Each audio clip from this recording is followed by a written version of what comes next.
On a cold November night in 1981, Hollywood lost one of its most luminous stars.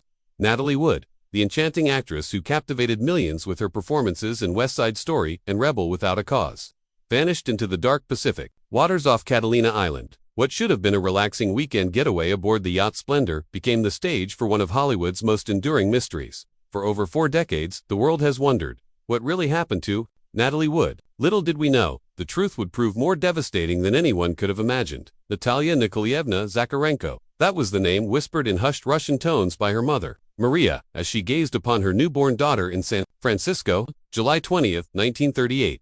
But the world would come to know her by another name entirely. Natalie Wood, the dark-eyed beauty who would become Hollywood's most beloved child star, then blossom into one of cinema's greatest leading ladies.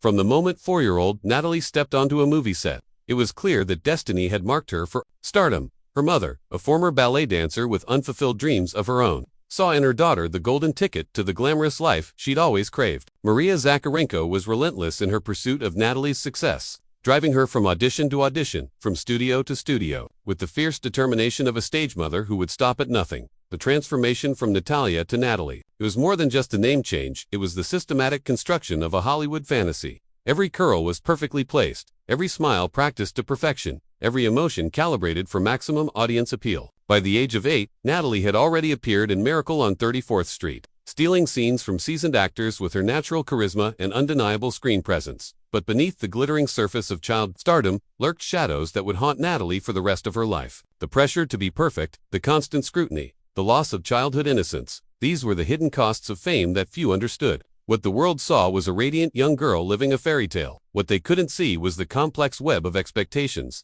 and secrets that would eventually entangle her in ways no one could have predicted. As Natalie transitioned from child star to teen idol, her beauty became more striking, her talent more refined. The industry that had shaped her was now reshaping itself around her, creating roles specifically designed to showcase her unique combination of vulnerability and strength. Little did anyone realize that this very industry, which had given her everything, would also take everything away.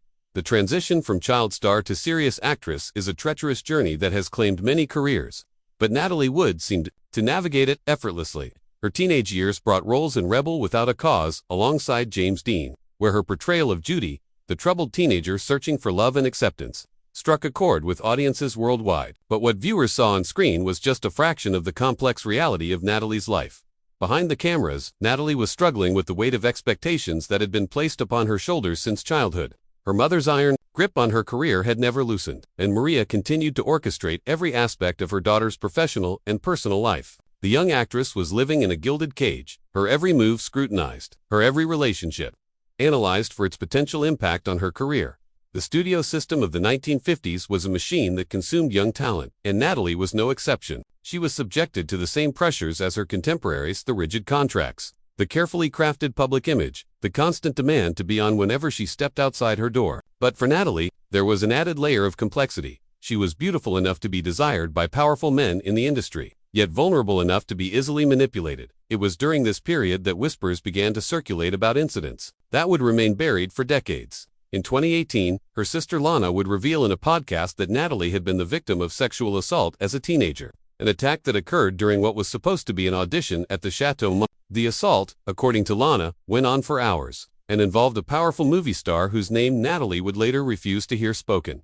The trauma of this experience, hidden away and never properly addressed, would cast a long shadow over Natalie's relationships and her sense of trust. She had learned, as so many young women in Hollywood did, that her silence was the price of her career. To speak out against a powerful man in the industry would mean the end of everything she had worked for, everything her mother had sacrificed for. These early experiences shaped Natalie into a woman of contradictions, confident yet insecure, successful yet haunted, beloved by millions yet feeling fundamentally alone. The foundation of secrets and trauma upon which her life was built would prove to be as unstable as the waters that would eventually claim her life. When Natalie Wood first met Robert Wagner in 1956, she was already an established star, but he was the epitome of Hollywood masculinity: tall, handsome, charismatic, and ambitious. 10 years her senior, Wagner represented stability and protection in an industry where both were rare commodities. Their courtship was the stuff of Hollywood fairy tales, complete with romantic dinners, public appearances, and a wedding that graced the covers of every major magazine. Their first marriage in 1957 seemed perfect from the outside to beautiful. People at the height of their careers, living in a world of luxury and glamour. The press couldn't get enough of them, dubbing them one of Hollywood's most golden couples. But behind the carefully crafted public image, cracks were already beginning to show. Wagner's career was struggling while Natalie's was soaring, creating a dynamic that challenged traditional gender roles of the 1950s. The pressures of maintaining their public image, combined with the competitive nature of Hollywood, began to take its toll on their relationship. Wagner's jealousy of his wife's success was something he would later acknowledge, though at the time it manifested in ways that created tension and discord. Natalie, meanwhile, was dealing with her own demons, the unresolved trauma from her teenage years, the pressure to be the perfect wife while maintaining her career, and the growing realization that her marriage might not be the sanctuary she had hoped for. Their first marriage ended in divorce in 19... But the story didn't end there. After both had married other people, Natalie to British producer Richard Gregson, with whom she had daughter Natasha, they found their way back to each other in 1972. This second marriage was different, more mature. They claimed they had both learned from their mistakes, both grown as people. Wagner had adopted Natasha as his own daughter, and together they had another daughter, Courtney. But the fundamental dynamics that had plagued their first marriage, the complex interplay of career success, personal insecurity, and the particular pressures of being a Hollywood power couple, remained unchanged. Wagner's possessiveness and jealousy, which some had initially mistaken for protectiveness, became more pronounced. Natalie, now in her 40s, was still a beautiful and desirable woman. But she was also becoming more independent, more willing to challenge the constraints that had been placed upon her. Friends and family members would later recall subtle signs of trouble in the Wagner household, the way Robert would monitor Natalie's conversations, his discomfort when she spoke to other men, the undercurrent of tension that seemed to follow them even during supposedly relaxing social gatherings. These observations would take on a much darker significance in light of what was to come. That fateful November weekend in 1981, the plan was simple enough. A relaxing weekend getaway aboard Robert Wagner's yacht, the Splendor, anchored off the coast of Catalina Island. It was November 27, 1981. The day after Thanksgiving, and Natalie had been looking forward to some downtime after completing work on her latest film, Brainstorm, alongside Christopher Walken. The movie had been a challenging production, and the opportunity to unwind seemed like exactly what she needed. Christopher Walken's inclusion in the weekend trip was natural enough. He and Natalie had developed a close working relationship during the filming of Brainstorm, and Wagner had extended the invitation as a gesture of Hollywood hospitality. Also aboard was Dennis Davern, the yacht's captain, a man who would later become a central figure in the unfolding mystery. The stage was set for what should have been a peaceful weekend among friends, but from the moment the yacht departed the marina, there was an undercurrent of tension that several people noticed. Wagner seemed unusually agitated, perhaps due to the pressures of Natalie's career or personal issues that were troubling him.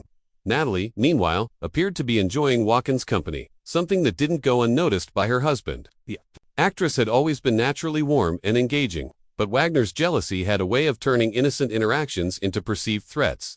The first evening passed without major incident, though those aboard would later recall that Wagner's drinking seemed heavier than usual. Natalie, despite her own complicated relationship with alcohol, tried to keep the mood light and social. Walken, caught in the middle of what was clearly becoming a strained situation, did his best to remain diplomatic and friendly. Saturday, November 28th, dawned clear and beautiful, with the kind of Southern California weather that makes everything seem possible. The group went ashore to Catalina Island, visiting local shops and restaurants, trying to recapture the relaxed atmosphere they had initially hoped for. Photographs from that day show Natalie looking beautiful and carefree, her dark hair catching the sunlight, her smile as radiant as ever. But those who knew Wagner well noticed something different about him that day.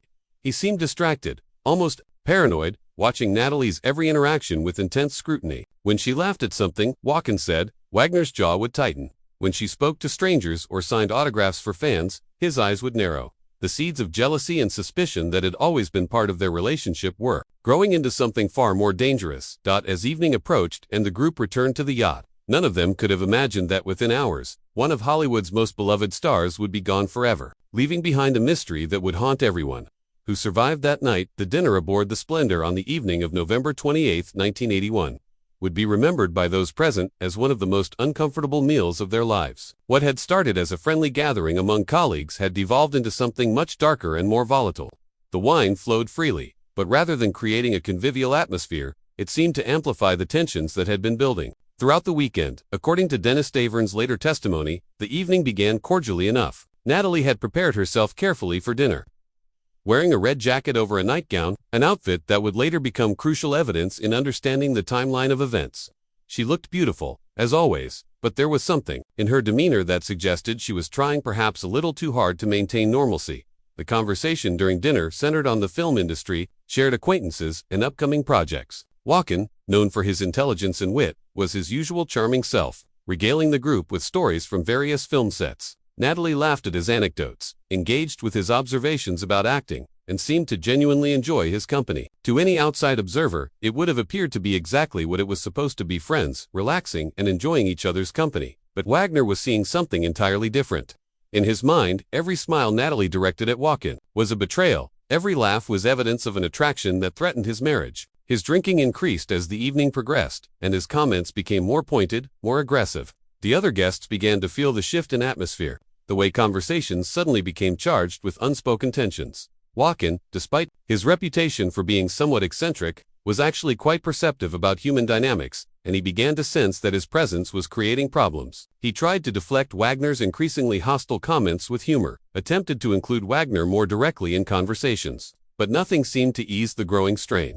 Natalie, caught between her husband's jealousy and her desire to be a good hostess, found herself walking an impossible tightrope. As the dinner plates were cleared away and more wine was poured, the conversation took on an edge that made everyone uncomfortable. Wagner's questions became more like interrogations, his observations more like accusations. The beautiful yacht, floating peacefully in the calm waters off Catalina, had become a pressure cooker of emotions that was about to explode.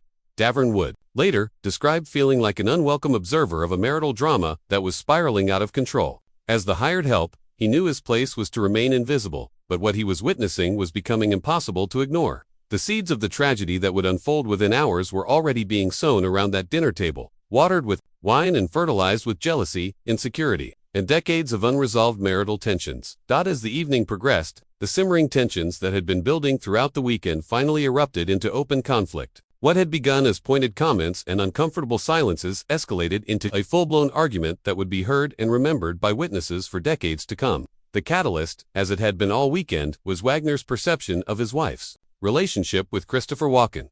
According to multiple accounts, including later statements from Dennis Davern, the argument began when Wagner confronted Natalie about what he saw as her overly friendly behavior toward Walken. His accusations were not subtle or private, they were loud, aggressive, and accusatory in a way that shocked everyone present. Natalie, who had been trying to keep the peace all weekend, finally reached her breaking point.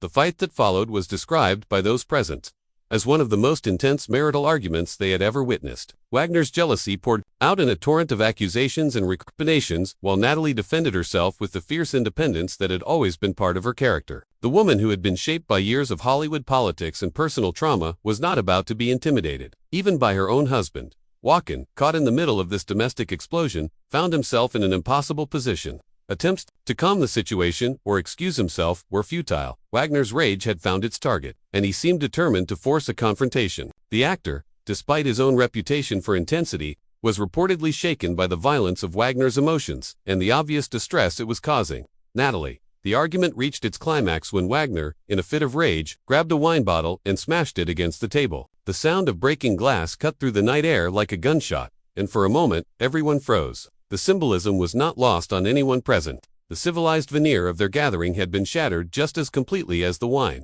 bottle. In the aftermath of this explosion, Natalie made a decision that would prove to be fatal. Whether she was trying to escape the toxic atmosphere, get some fresh air, or simply put some distance between herself and her enraged husband, she went up to the deck of the yacht. It was a decision that, under normal circumstances, might have been perfectly safe. But these were not normal circumstances, and the combination of alcohol, emotional turmoil, and the dark waters of the Pacific Ocean would prove to be a deadly mix. The exact sequence of events that followed remains disputed to this day, but what is certain is that within hours of this argument, Natalie Wood would be floating face down in the cold waters off Catalina Island, and the lives of everyone present that night would be forever changed. What happened in the minutes and hours following the explosive argument remains one of the most contested and analyzed sequences of events in Hollywood history. The official timeline, as initially reported, painted a picture of a tragic accident, a beloved actress who had consumed too much wine, slipping while trying to board the yacht's dinghy, and drowning in the dark Pacific waters. But as investigators dug deeper and witnesses began to speak more freely, a far more complex and troubling picture began to emerge. According to Dennis Davern's initial account, After the argument, the group had supposedly reconciled and retired to their respective cabins. Wagner claimed he had gone to bed and discovered Natalie missing when he woke up around midnight. The dinghy was also gone, leading to the initial assumption that Natalie had taken it to shore for some unknown reason and met with an accident. But this neat narrative began to unravel almost immediately. Neighbors on nearby boats reported hearing a woman's voice crying for help in the water around 11 p.m., more than an hour before Wagner claimed to have discovered his wife missing. These cries for help were not brief or faint. They were described as prolonged and desperate, the sound of someone fighting for their life. Even more troubling were the inconsistencies in the testimonies of those aboard the yacht. Account differed from Wagner's in crucial details, and Davern's stories seemed to change each time he told it. The captain would later admit that he had been pressured to alter his testimony, to present a version of events that painted Wagner in a more favorable light. The physical evidence told its own disturbing story. Natalie's body was found wearing a red jacket, nightgown, and socks, hardly the attire someone would choose for a late-night boat ride to shore. Her hands showed signs of desperate struggle, with scratches and bruises that suggested she had fought to save herself. Most tellingly, she was found floating near the yacht, not near the shore where she supposedly had been trying to go. The dinghy itself raised questions that were never satisfactorily answered. It was found beached on Catalina Island with the key in the off position, but the motor was in neutral, a configuration that made no sense if Natalie had been trying to start it and accidentally fallen overboard. The positioning suggested that someone else had been operating the boat, someone who had then left it on the beach. Perhaps most disturbing of all was the delay in reporting Natalie missing and calling for help. Wagner waited hours before contacting the Coast Guard, precious time during which Natalie might have been saved. His explanation, that he thought she had gone to shore and would return, seemed inadequate, given the circumstances and his wife's well-known fear of water and inability to swim. In the immediate aftermath of Natalie Wood's death, a carefully orchestrated campaign began to control the narrative and protect those who might be held responsible for the tragedy. This wasn't unusual in Hollywood, where public relations specialists and high-powered attorneys regularly worked to minimize scandal and protect careers. But the speed and thoroughness of the efforts suggested that there was something significant to hide. Robert Wagner, despite being a grieving widower, seemed remarkably composed and strategic in his handling of the crisis. Within hours of Natalie's body being discovered, he had retained one of Los Angeles' most prominent criminal defense attorneys, an unusual step for someone who was supposedly the innocent victim of a tragic accident. The lawyer's first priority was not helping with funeral arrangements or supporting Natalie's family, but rather coordinating the stories of those who had been aboard the yacht. Dennis Davern would later reveal that he had been approached by WAC representatives and strongly encouraged to keep Bay's account of the evening's events simple and consistent with Wagner's version. The pressure was not subtle. It was made clear that his continued employment and future prospects in the maritime industry depended on his cooperation. As a working-class man going up against one of Hollywood's most powerful figures, Davern felt he had little choice but to comply. The initial investigation by the Los Angeles County Sheriff's Department was, by later accounts, surprisingly superficial. Key evidence was not collected, important questions were not asked, and the testimonies of the witnesses were accepted at face value without serious scrutiny. The investigators seemed more interested in quickly closing the case than in conducting a thorough investigation into the circumstances of a major celebrity's death. Christopher Walken, meanwhile, found himself in an impossible position. As an Academy Award-winning actor with his own career to protect, he was caught between his knowledge of what had really happened that night and the powerful forces that were working to shape the official narrative. His silence in the months and years following Natalie's death spoke volumes about the kind of pressure that was being applied to keep the truth from emerging. The media coverage of Natalie's death was carefully managed to emphasize the tragic accident narrative while downplaying any suggestion of foul play or domestic violence. Stories focused on her fear of water, her consumption of alcohol, and the dangers of boating at night. Missing from most accounts were the details about the argument, Wagner's jealousy and rage, and the inconsistencies in the witness testimonies. Perhaps most tellingly, Wagner himself seemed to recover from his grief with remarkable speed. Within months of Natalie's death, he was back to work, making public appearances, and even beginning to date again. For a man who had supposedly lost the love of his life in a tragic accident, his behavior suggested either an extraordinary ability to compartmentalize or a level of guilt and knowledge that made genuine grieving impossible. The success of this initial cover-up would protect Wagner and the other witnesses for decades, but it would also ensure that the truth about Natalie Wood's death remained buried beneath layers of deception, intimidation, and Hollywood privilege. For nearly 3 decades after Natalie Wood's death, the official story remained largely unchallenged. The case was closed. The death certificate listed the cause as accidental drowning, and those who dared to question the official narrative were dismissed as conspiracy theorists or tabloid sensationalists. But beneath the surface, the truth was eating away at those who knew what had really happened that night. Dennis DeVerne, the yacht's captain, struggled with his conscience for years. The working-class man who had been intimidated into silence found that the weight of his knowledge was becoming unbearable. He began to drink heavily, his marriage fell apart, and his life spiraled into a pattern of self-destruction that seemed directly tied to his inability to speak the truth about what he had witnessed aboard the Splendor. The entertainment industry, meanwhile, closed ranks around Wagner. He continued to work steadily, appearing in television shows and movies, maintaining his status as a Hollywood elder statesman. But those who worked closely with him began to notice changes in his behavior, a tendency toward paranoia, an aversion to discussing Natalie, even in professional contexts, and a hair-trigger temper when anyone brought up the subject of his late wife. Natalie's family members, particularly her sister Lana Wood, also began to have doubts about the official story. As the years passed and they had time to process their grief and really examine the evidence, inconsistencies that had been overlooked in the immediate aftermath of the tragedy became impossible to ignore. Lana's relationship with Wagner deteriorated. As she began to ask uncomfortable questions about the night her sister died, the technological advances of the 1990s and 2000s brought new tools for examining old evidence, and several independent investigators began to take a fresh look at the Natalie Wood case. What they found was a pattern of inconsistencies, coerced testimonies, and evidence that had been either ignored or deliberately suppressed.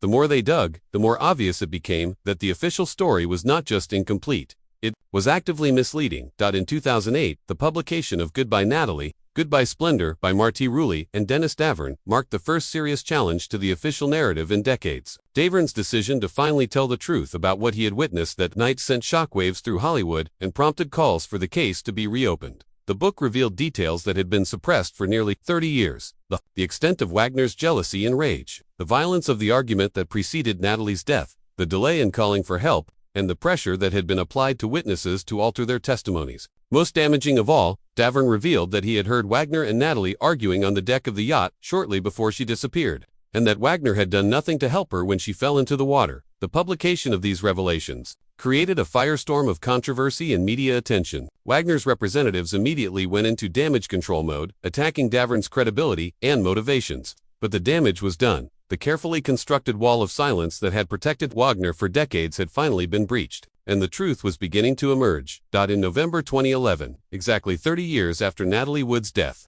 the Los Angeles County Sheriff's Department made an announcement that sent shockwaves through Hollywood. They were reopening the investigation into the actress's death. The decision came after years of mounting pressure from investigators, journalists, and family members who had uncovered evidence that the original investigation had been woefully inadequate. Detective Ralph Hernandez, who was assigned to lead the new investigation, made it clear from the beginning that this would not be a perfunctory review of old files. New forensic techniques, previously unavailable, would be applied to the existing evidence. Witnesses who had been afraid to speak in 1981 would be re-interviewed under different circumstances, and most importantly, questions that should have been asked 30 years earlier would finally be pursued. The new investigation immediately uncovered evidence that had been overlooked or ignored in the original inquiry. The coroner's report, when examined by independent experts, revealed that Natalie had suffered injuries that were inconsistent with a simple drowning. There were bruises on her face and arms that suggested a struggle, scratches on her hands that indicated she had fought desperately to save herself, and other physical evidence that pointed to the possibility of foul play. Witness testimony also began to take on new significance when examined in the context of modern understanding about domestic violence and the dynamics of abusive relationships. Wagner's possessive behavior, his explosive jealousy, his pattern of controlling and intimidating those around him. These were now recognized as classic warning signs that investigators in 1981 had either missed or chosen to ignore. Perhaps most significantly, new witnesses began to come forward. People who had been on nearby boats that night confirmed hearing cries for help coming from the water, calls for assistance that lasted far longer than would be expected from someone who had simply slipped and fallen. Some witnesses reported seeing figures moving around on the deck of the Splendor during the time when Wagner claimed everyone was asleep. The timeline of events, when reconstructed using this new evidence and testimony, painted a picture that was dramatically different from the official story. Rather than a tragic accident, what emerged was a scenario in which a violent domestic dispute had escalated to the point where Natalie's life was in danger, and those who could have saved her had chosen not to act. The reopened investigation also revealed the extent to which the original inquiry had been compromised by Wagner's influence and connections within law enforcement. Phone calls had been made, pressure had been applied, and key pieces of evidence had been either lost or destroyed. The cover-up, it became clear, had begun within hours of Natalie's death and had continued for decades with the cooperation of some of the most powerful people in Hollywood and law enforcement. As the new evidence mounted, it became increasingly clear that Natalie Wood had not died in a tragic accident. She had been the victim of domestic violence that had escalated to its ultimate conclusion, and the truth about her death had been systematically suppressed to protect her killer. In February 2018, nearly 40 years after Natalie Wood's death, Los Angeles County Sheriff's investigators took an unprecedented step. They publicly named Robert Wagner as a person of interest in their ongoing investigation. The announcement, made during an interview with CBS's 48 Hours, marked the first time that law enforcement had officially acknowledged what many had suspected for decades: that Wagner was not just a grieving widower, but a potential suspect. In his wife's death, Lieutenant John Carina, who was leading the renewed investigation, was careful in his wording but clear in his implications. "As we've investigated the case over the last 6 years," he said, "I think he's more of a person of interest now. I mean, we know now that he was the last person to be with Natalie before she disappeared." The significance of this statement could not be overstated. It represented a complete reversal of the official position that had protected Wagner for nearly 4 decades. The decision to publicly name Wagner as a person of interest was based on several factors that had emerged. From the reinvestigation, forensic experts had determined that the bruises on Natalie's body were consistent with assault rather than accidental drowning.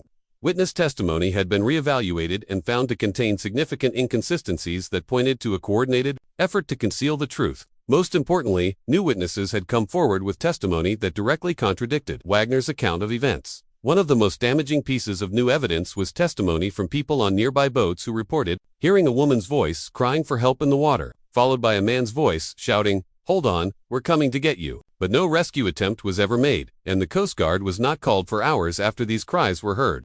The implication was clear. Wagner had been aware that his wife was in the water and in distress, but had chosen not to help her. Naming of Wagner as a person of interest also shed new light on his behavior in the years following Natalie's death. His refusal to cooperate with the new investigation, his retention of high-powered criminal defense attorneys, and his pattern of intimidating potential witnesses all suggested someone with something to hide rather than an innocent man seeking justice for his deceased wife. Wagner's representatives immediately went into crisis management mode, issuing statements that maintained his innocence while attacking the credibility of the investigation and the witnesses.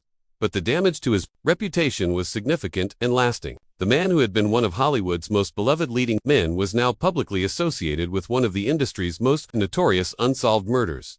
The psychological profile of Wagner that emerged from the investigation painted a picture of a man whose charm and charisma masked a darker personality. His pattern of jealousy and possessiveness in relationships, his need to control those around him, and his explosive temper when challenged were all consistent with the profile of someone capable of domestic violence. Perhaps most tellingly, Wagner's reaction to being named a person of interest was not the outrage of an innocent man, wrongly accused, but rather the calculated response of someone who had been preparing for this moment for decades. His silence, his refusal to answer questions, and his reliance on legal representation all suggested someone who knew far more about his wife's death than he had ever admitted. That as the renewed investigation into Natalie Wood's death gained momentum, a pattern began to emerge that would prove crucial to understanding what really happened that night. Witnesses who had been silent for decades finally began to speak. The combination of changing times, the safety that comes with numbers, and the knowledge that powerful people were finally being held accountable created an environment where the truth could finally be told. Dennis Dave Byrne, the yacht's captain, who had been intimidated into silence for 30 years, became the most important witness in the case. His detailed account of the events aboard the Splendor painted a picture of escalating domestic violence that culminated in Natalie's death. According to Davern, Wagner's jealousy and rage had been building throughout the weekend, finally exploding into a violent confrontation that ended with Natalie in the water. Davern's testimony was particularly damaging because of his position as a neutral observer. As the hired captain, he had no personal stake in the relationship between Wagner and Natalie, no reason to fabricate evidence against either party. His account was detailed, consistent, and corroborated by physical evidence that had been overlooked in the original investigation, but Davern was not the only witness to come forward. People who had been on nearby boats that night confirmed hearing the cries for help that Wagner claimed never happened.